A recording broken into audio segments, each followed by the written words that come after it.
Recording by Cameron Blakely. Teething Ring by James Causey. Half an hour before, while she had been engrossed in the current soap opera and Harry Jr. was screaming at his crib, Melinda would naturally have slammed the front door in the little man's face. However, when the bell rang, she was wearing her new Chinese red housecoat, had just lustered her nails to a blinding scarlet, and Harry Jr. was sleeping like an angel.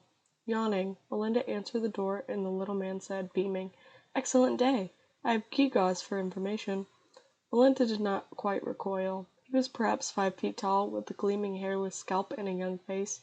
He wore a plain gray tunic, and a peddler's tray hung from his thin shoulders. "Don't want any," Melinda stated flatly. "Please?" He had great beseeching amber eyes.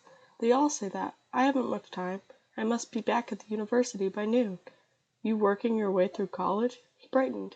"Yes, I suppose you could call it that. Alien anthropology major."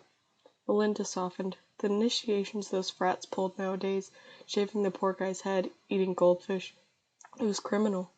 "Well," she asked grudgingly, "what's in the tray?" "Flanglers," said the little man eagerly.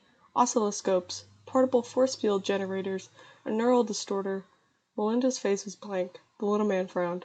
"You use them, of course? This is a Class 4 culture." Melinda essayed a weak shrug, and the little man sighed with relief. His eyes fled past her to the blank screen of the TV set. "Ah, a monitor," he smiled. "For a moment I was afraid. May I come in?" Melinda shrugged, opened the door. This might be interesting. Like a vacuum cleaner salesman who had cleaned her drapes last week for free, and Kitty Kyle Battle's life wouldn't be on for almost an hour. "My name is Porteous," said the little man with an eager smile. "I'm doing a thematic on Class 4 cultures." He whipped out a stylus, began jotting down notes. The TV set fascinated him. "It's turned off right now," Melinda said. Porteous's eyes widened impossibly. "You mean," he whispered in horror, "that you're exercising Class 5 privileges? This is terribly confusing. I get doors slammed in my face when Class 4s are supposed to have a splendid gregarian quotient. You do have atomic power, don't you?" "Oh, sure," said Melinda uncomfortably. This wasn't going to be much fun. "Space travel?" The little face was intent, sharp. "Well," Melinda yawned, looking at the blank screen, "they've got Space Patrol, Space Cadet, Tales of Tomorrow." "Excellent. Rocket ships are force fields." Melinda blinked. "Does your husband own one?" Melinda shook her blonde head helplessly. "What are your economic circumstances?" Melinda took a deep, rasping breath and said, "Listen, mister, is this a demonstration or a quiz program?" "Oh, my excuse. Demonstration, certainly. You will not mind the questions?" "Questions?" There was an ominous glint in Melinda's blue eyes.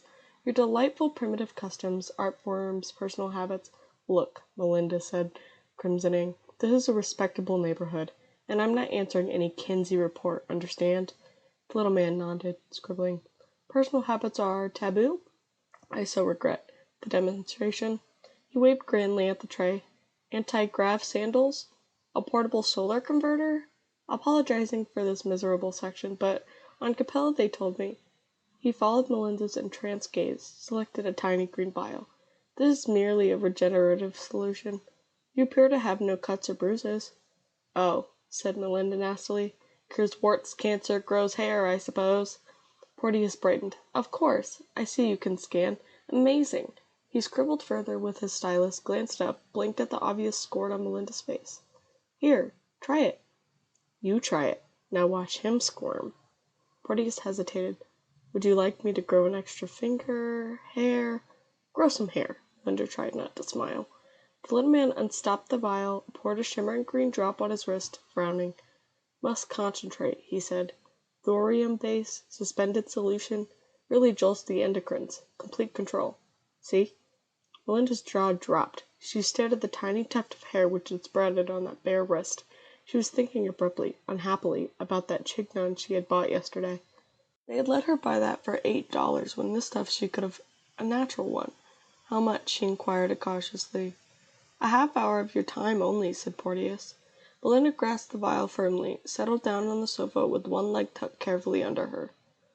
"Okay, shoot. But nothing personal." Porteous was delighted. He asked a multitude of questions, most of them pointless, some naive, and Melinda dug into her infinitesimal fund of knowledge and gave. The little man scribbled furiously, clucking like a gravid hen.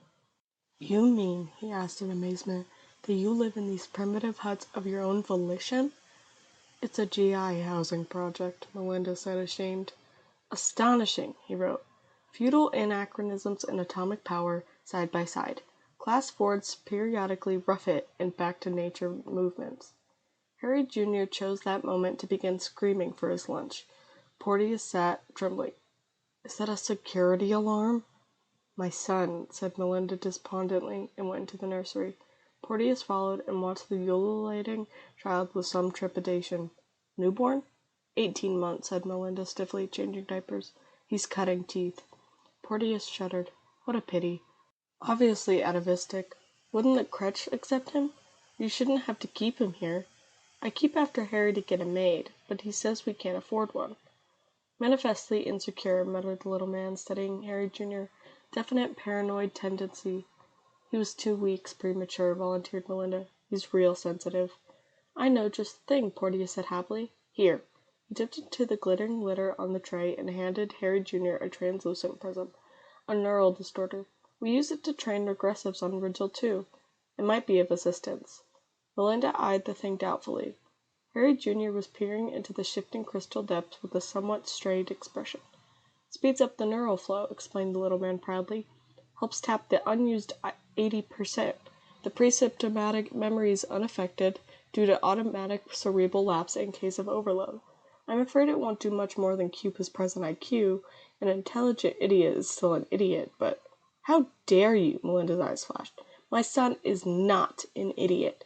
You get out of here this minute and take your things with you. As she reached for the prism, Harry Jr. squalled. Melinda relented. Here, she said angrily, fumbling with her purse. How much are they? Medium of exchange? Porteous rubbed his bald skull. Oh, I really shouldn't, but it'll make such a wonderful addendum to the chapter on malignant primitives. What is your smallest denomination? Is $1 okay? Melinda was hopeful. Porteous was pleased with the picture of George Washington. He turned the bill over and over in his fingers, at last bowed low and formally, apologized for any taboo violations, and left via the front door. Crazy fraternities, muttered Melinda, turning on the TV set. Kitty Kyle was dull that morning. At length Melinda used some of the liquid in the green vial on her eyelashes, was quite pleased at the results, and hid the rest in the medicine cabinet. Harry Jr. was a model of docility the rest of the day. While Melinda watched TV and munched chocolates, did and redid her hair, Harry Jr. played quietly with the crystal prism.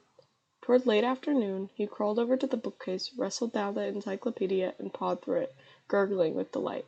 He definitely, Melinda decided, would make a fine lawyer some day, not a useless putterer like Big Harry, who worked all hours overtime in that damn lab. She scowled as Harry Jr., bored with the encyclopedia, began reaching for one of Big Harry's tomes on nuclear physics. One putterer in the family was enough. But when she tried to take the book away from him, Harry Jr. howled so violently that she let well enough alone. At 6:30, Big Harry called from the lab with the usual despondent message that he would not be home for supper. Melinda said a few resigned things about cheerless dinners eaten alone, hinted darkly what lonesome wives sometimes did for company, and Harry said he was very sorry, but this might be it, and Melinda hung up on him in a temper. Precisely 15 minutes later, the doorbell rang.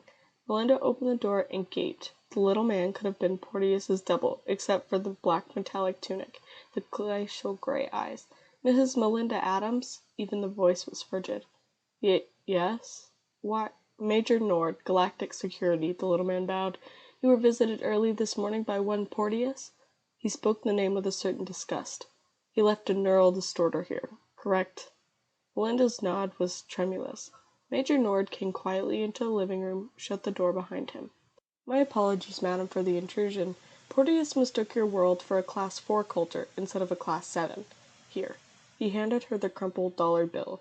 You may check the serial number. The distorter, please. Melinda shrunk limply onto the sofa. I don't understand, she said painfully. Was he a thief? He was careless about his spatial coordinates. Major Nord's teeth showed in the faintest of smiles. He has been corrected. Where is it? Now look, said Melinda with some asperity.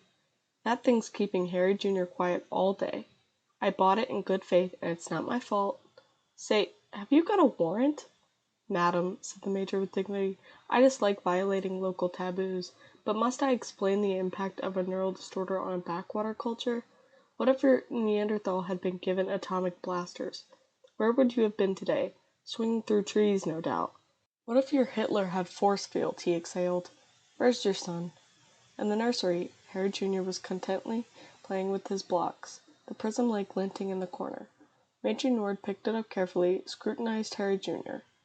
His voice was very soft. You said he was playing with it? Some vestigial maternal instinct prompted Melinda to shake her head vigorously. The little man stared hard at Harry Jr. and began whimpering. Trembling, Melinda scooped up Harry Jr. Is that all you have to do? Run around frightening women and children? Take your old distorter and get out. Leave decent people alone. Major Nord frowned. If only he could be sure. He peered stonily at Harry Jr., murmured, Definite egomania. It doesn't seem to have affected him. Strange. Do you want me to scream? Melinda demanded. Major Nord sighed. He bowed to Melinda, went out, closed the door, touched a tiny stud on his tunic, and vanished. The manners of some people, Melinda said to Harry Jr. She was relieved that the major had not asked for the green vial. Harry Jr. also looked relieved, although for quite a different reason. Big Harry arrived home a little after 11. There were small worried creases about his mouth and forehead, and the leaden cast of defeat in his eyes. He went into the bedroom, and Melinda sleepily told him about the little man working his way through college by peddling silly goods, and about that rude cop named Nord. And Harry said that was simply astonishing, and Melinda said, Harry, you had a drink. I had 2 drinks, Harry told her owlishly. You married a failure, dear. Part of the experimental model vaporized. Whoosh! Just like that. On paper it looked so good. Melinda had heard it all before. She asked him to see if Harry Jr. was covered, and Big Harry went unsteadily into the nursery, sat down by his son's crib. Poor little guy, he mused. Your old man's a bum. A useless tinker.